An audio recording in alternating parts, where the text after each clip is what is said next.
झांसी में मैंने देखा कि आज तक डेवलपमेंट भी नहीं हुई जिस तरह से हम सोचते हैं। हम बड़ा सोचते हैं, पहले भी वहाँ कोई पंजाबी एमएलए रहे हैं या बाद में भी रहे हैं या अभी भी को जो भी हैं इस टाइम, तो वहाँ पे कोई वर्क हुआ ही नहीं है।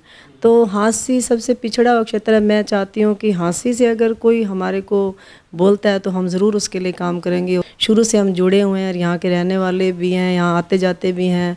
काफ़ी 40 सालों का तजुर्बा है यहाँ से रहने का।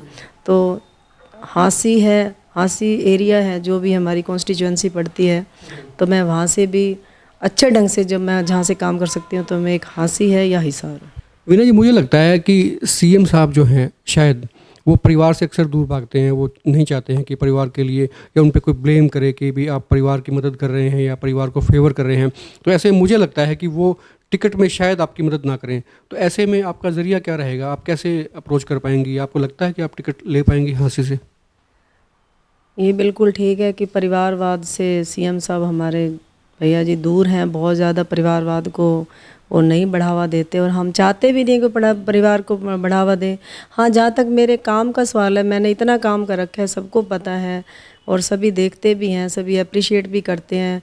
और मैं बहुत ही अंदर से फील करती हूँ कि झांसी को क्यों ना एक अच्छा बड़ा सिटी बनाया जाए, ऐसा स्मार्ट सिटी बनाया जाए ताकि लगे कि हम जिसको 40 साल पहले जैसा देख रहे थे आज भी वैसा देख रहे हैं। तो आज की जो समस्या है जो सुलझा नहीं पा रहे, जो भी वहाँ से जितने भी वहाँ एमएलए आए या जो भी वहाँ पे रहे हैं, तो मुझे किसी से ऐसा कोई दिख नहीं रहा कि किसी ने उसको झांसी के लिए सोचा हो। काफ़ी लंबे समय से ये कयास लगाया जा रहा था कि झांसी में सी मनोहर लाल खट्टर चुनाव लड़ सकते हैं। इस बारे में कई खबरें भी छपी हैं, कई लोगों ने एडिटोरियल भी लिखे हैं।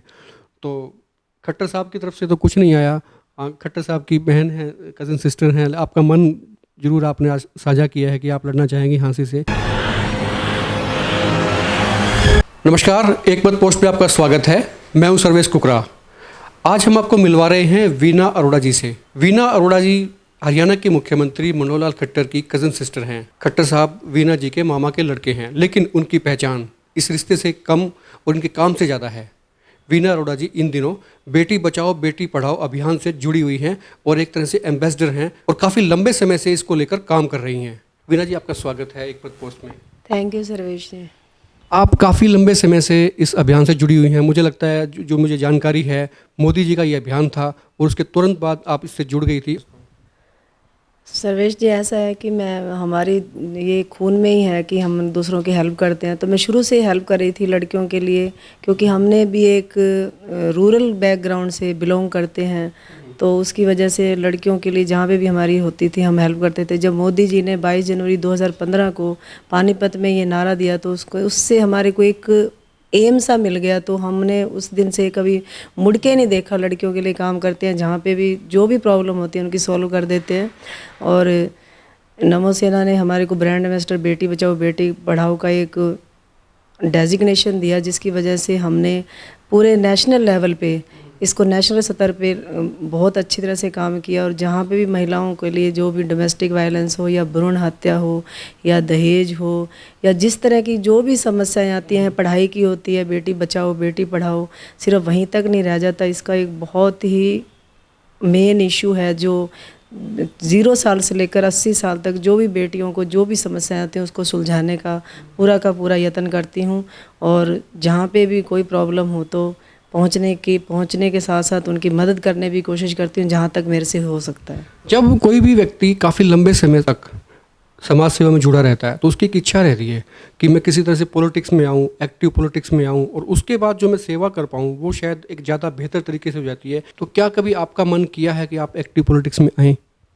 सर्वेश जी, पॉलिटिक्स में पहले तो कभी ऐसा सोचा भी नहीं है मैंने पॉलिटिक्स के बारे में। लेकिन जब से मैं समाज सेवा में आई हूँ और जब भी जहाँ पे भी जाती हूँ तो लोग एक पद की पहचान पूछते हैं, रुतबा पूछते हैं। तो भी मैंने जो भी मेरे अपने ढंग से जो भी मैं सेल्फ सर्विस से जो भी दे पाती हूँ, जो भी कर पाती हूँ तो मैं वो कर पाती हूँ। लेकिन अगर एक मंच मिलता है तो मैंने अगर उस ढंग से अगर समाज की सेवा कर सकूँ तो एक पॉलिटिक्स का जो आपने पूछा ये एक बहुत अच्छा एक बैकग्राउंड है जिसमें आपको काफ़ी चीज़ें आपको मंच पे मिल जाती हैं और काफ़ी लोग उसकी हेल्प जल्दी सुनवाई हो जाती है। या फिर जैसे कहीं पर हमें जाना होता है आना होता है तो अब जैसे रुकावट आ जाती है तो उस टाइम में हमें रुकावट नहीं आएगी। तो हम ऐसा सोचते हैं कि अब अगर पॉलिटिक्स में हमें कोई वो मिलता है, कोई मंच मिलता है तो हम उसमें भी ला करके सेवा करेंगे। अगर कोई मौका देता है तो हम ज़रूर सेवा करेंगे, देश के लिए, समाज के लिए और देश हित के लिए। हालांकि सीएम साहब के बारे में कहा जाता है खट्टर साहब जो हैं वो फैमिली को ज़्यादा तवज्जो नहीं देते हैं। मैं ये बात इसलिए कह रहा हूँ कि अक्सर हमने कई मंचों पे देखा भी है, लेकिन आपकी जो पहचान है वो फैमिली से कम और आपके काम से ज़्यादा है। तो ऐसे में अगर पार्टी आपके काम को देखते हुए या फिर यूँ कहिए कि संगठन जो है आपके काम को देखते हुए कहीं से आप से गुजारिश करता है या आप संगठन से बात करते हैं, तो आप अपने लिए सूटेबल जगह कहाँ पाते हैं? क्योंकि अभी इलेक्शन आने वाला है, लोकसभा चुनाव आएगा, तुरंत उसके बाद हो सकता है विधानसभा चुनाव भी आ जाए। तो ऐसे में आपको क्या लगता है, आप पूरा हरियाणा घूमती हैं, दूसरे स्टेट्स में भी जाती हैं, तो आपके लिए सीट जो है कौन सी सीट रहती है? मुझे जहाँ तक जानकारी है आप हिसार डिस्ट्रिक्ट से आपका वास्ता रहा है, आप जुड़े रहे हैं यहाँ से, तो कौन सी विधानसभा क्षेत्र जो है आपके लिए सूटेबल पाते हैं आप? सर्वेश जी, मैं हिसार से तो बचपन से जुड़ी हुई हूँ। शुरू से ही जब मैं बहुत छोटी थी, बचपन मेरा भी 10वीं पास करके जब मैं हिसार में आई तो मैंने यहाँ से ही पढ़ाई भी की है। उसके बाद मेरी यहीं से जो भी मेरा कैरियर स्टार्ट हुआ, जो भी मेरी यहीं से स्टार्ट हुआ। लेकिन हांसी और हिसार के अंदर, हांसी हमारा पहला जो एक तहसील होती है तो हमारे को वो बहुत ही अप्रोचिंग पड़ता था। तो हमने हांसी से भी बहुत नज़दीक से देखा है, लोगों को भी बड़े नज़दीक से देखा है और वहाँ की समस्याओं को भी देखा है। तो हम ये चाहते हैं कि अगर हांसी में मैंने देखा कि आज तक डेवलपमेंट भी नहीं हुई जिस तरह से हम सोचते हैं। हम बड़ा सोचते हैं, पहले भी वहाँ कोई पंजाबी एमएलए रहे हैं या बाद में भी रहे हैं या अभी भी को जो भी हैं इस टाइम, तो वहाँ पे कोई वर्क हुआ ही नहीं है। तो हांसी सबसे पिछड़ा हुआ क्षेत्र है। मैं चाहती हूँ कि हांसी से अगर कोई हमारे को बोलता है तो हम ज़रूर उसके लिए काम करेंगे और हमारे उसके लिए जितना भी हो सकेगा वहाँ की पब्लिक को सुविधाएं देने की कोशिश करेंगे। और हिसार डिस्ट्रिक्ट में ये हांसी भी, चाहे हिसार से हो चाहे हांसी से हो, लेकिन जहाँ से भी होता है कि हिसार डिस्ट्रिक्ट के अंदर हम वहाँ पे अच्छे ढंग से काम कर सकते हैं, क्योंकि यहाँ से शुरू से हम जुड़े हुए हैं और यहाँ के रहने वाले भी हैं, यहाँ आते जाते भी हैं। काफ़ी 40 सालों का तजुर्बा है यहाँ से रहने का। तो हांसी है, हांसी एरिया है जो भी हमारी कॉन्स्टिट्यूएंसी पड़ती है, तो मैं वहाँ से भी अच्छे ढंग से जब मैं जहाँ से काम कर सकती हूँ तो मैं एक हांसी है या हिसार। अभी आपने हांसी का जिक्र किया तो मैं आपको बताऊं कि वहाँ इस वक्त रेणुका बिश्नोई जो है विधायक हैं, और ये सच्चाई है, आपने भी नोटिस किया, आप जो बता रहे हैं कि काम नहीं हुआ, वाकई हांसी बहुत पिछड़ गया है और बद से बदतर हो गया है। तो ये शायद आपके हो सकता है आपका ख्याल जो में यही आया हो कि रेणुका बिश्नोई जब आदमपुर से वहाँ जाके बन सकती हैं, जबकि उनका कोई वहाँ था नहीं सिस्टम। तो आपकी जो इच्छाएं हैं हांसी को लेके, वो क्या क्राइटेरिया है? वो उसमें आप विकास के लिए जाना चाह रहे हैं या आपको ये लगता है सुटेबल है कि भाई वहाँ से मैं बड़ी जल्दी से जीत भी सकती हूँ और काम करा सकती हूँ? क्या नज़र क्या रहता है हांसी को लेके? सर्वेश जी, मेरा जो बचपन है ना, हांसी से शुरुआत हुई थी। जब मैं जैसा मैं उसको 40 साल पहले देखा था, आज भी वैसा ही देखती हूँ।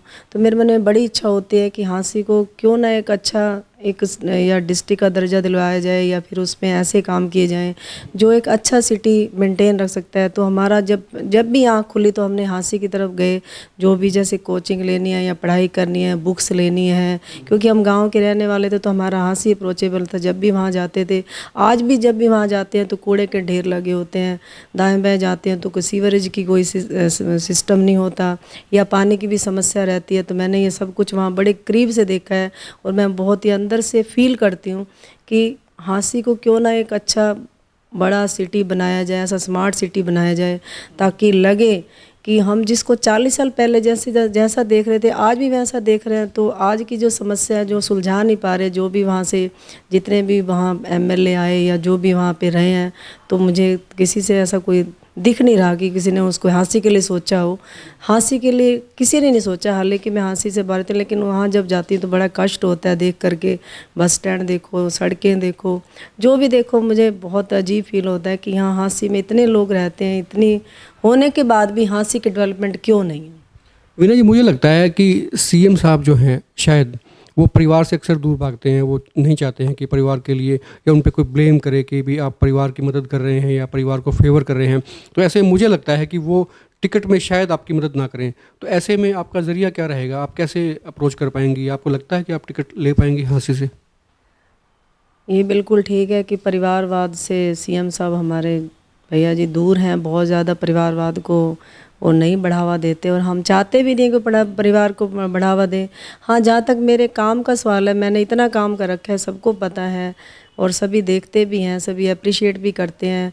इतनी जगह मुझे एक एज ए गेस्ट भी बुलाया जाता है, कभी मुख्य तौर से भी बुलाया जाता है, या फिर मुझे इतने अवार्ड मिल चुके हैं, क्योंकि ये अवार्ड ऐसे तो मिले नहीं है, अवार्ड मेरे काम करने से मिले हैं, क्योंकि मैंने कितने घरों बेघरों की समस्याएं सुलझाई हैं, अपने उसके ऊपर बलबूते के ऊपर अपनी लड़कियों के लिए समस्याएं सुलझाई हैं। बेटी बचाओ बेटी पढ़ाओ के अभियान को, मोदी जी के अभियान को बहुत आगे प्रमोट किया है। चाहे वो सीएम साहब हरियाणा से हैं, तो उनके भी जितने भी कार्यक्रम होते हैं, तो उनके हर करप्शन फ्री जो करना चाहते हैं, तो एक ईमानदार है। हम इसलिए उनकी भी फेवर इसलिए करते हैं कि मोदी जी ईमानदार हैं, खट्टर साहब ईमानदार हैं, तो हम उनकी फेवर इसलिए करते हैं। तो इसलिए रिश्तेदारी वाली या परिवार वाली कोई बात ही नहीं है, हम अपनी इंटेलिजेंस खुद रखते हैं। आज मैं इतनी पढ़ी लिखी हूँ कि मतलब जब हम आए थे तो 10वीं पास थे, तो धीरे धीरे करके मैंने जो मेरा अपना एक एम था कि मैंने वो सारी पढ़ाई करनी है, तो मैंने धीरे धीरे करके बीए किया, फिर एमए किया, फिर एलएलबी भी किया, क्योंकि कानून पर जानना बहुत ज़रूरी था। फिर मैंने मास्टर इन लॉ किया, और आज उसकी वजह से मैं कितने डोमेस्टिक वायलेंस सुलझाती हूँ। तो अगर मैं डिज़र्व करती हूँ तो पब्लिक भी ये कह सकती है उनको, या कहीं से भी जो मिले मुझे ये मंच दिलवा सकती है। रिश्तेदारी तो नहीं इसमें बिलोंग कर सकते, हमारी अपनी एक पहचान है, उस पहचान के ज़रिए हम अपना काम करना चाहते हैं, तो मंजिल तो मिलनी ही चाहिए। आपने अभी कहा कि जिला बनना चाहिए हाँसी, तो ऐसे में ये हालांकि हाइपोथेटिकल सवाल है कि आप टिकट भी ले आते हो, जीत भी जाते हो, सरकार भाजपा की बन जाती है, तो क्या आप हाँसी को जिला बनवा पाएंगे? हाँसी एज ए तहसील कितने सालों से देख रहे हैं, मतलब हमारा तो यही है कि वो डिस्ट्रिक्ट लेवल पे अगर उसको ज़िला दिलवाने में पूरी कोशिश तो हम कर ही सकते हैं। नहीं तो यहाँ पे इतना तो कर ही सकता है कि बंदा वहाँ पर कोई ऐसा जो वहाँ का जो एडमिनिस्ट्रेशन है, हाँसी का एडमिनिस्ट्रेशन अलग हो, वहाँ के कार्य अलग हों, वहाँ पे उनको हिसार ना आना पड़े या कहीं ऐसी जगह ना जाना पड़े कि वहाँ बैठे बैठे उनके काम हो जाएं। क्योंकि इतना बड़ा जब तहसील लेवल का इतना बड़ा क्षेत्र है, तो उसको हर टाइम ऐसे क्यों यूज़ करता है कोई, कि उसको ऐसी अपनी एक अलग से पहचान मिलनी चाहिए। पहचान बनाने में मैं पूरा सहयोग करूँगी, और जब भी अगर कोई ऐसा मुझे मंच मिलता है तो मैं हाँसी को अलग से पहचान दिलवाने में उसकी कामयाब। राजनीति जो है जाति के बगैर अधूरी सी रहती है, तो कास्टिज्म का एक बड़ा रोल आ गया है। जब भी कोई चुनाव होता है तो हर पॉलिटिकल पार्टी इस फैक्टर को नज़रअंदाज नहीं करती है, बल्कि यूँ समझिए कि उसमें उसको देख के चलती है भी किस कास्ट को कहाँ एडजस्ट करना है वोट के लिए और किस वोट के लिए। तो इसको आप कैसे देखते हैं? मैं कास्टिज़म में बिल्कुल बिलीव नहीं करती, क्योंकि कास्टिज़म से नहीं, आज जो जनरेशन आगे आ रही है तो आपके काम को देख करके आपको वोट देती है, आपको काम देख कर आपको तवज्जो देती है, आपके काम के साथ चलती है, और जैसा भी काम करोगे ज़रूर बोलते ज़रूर है कास्टिज़म पर, लेकिन जब समय आता है तो उसी को करते हैं जो उसका साथ देता है, जो काम करता है, जो पब्लिक के लिए काम करता है, जो पब्लिक इंटरेस्ट में काम करता है। तो मेन जो तवज्जो जाती है अल्टीमेटली 99% काम करने वालों को मिलती है।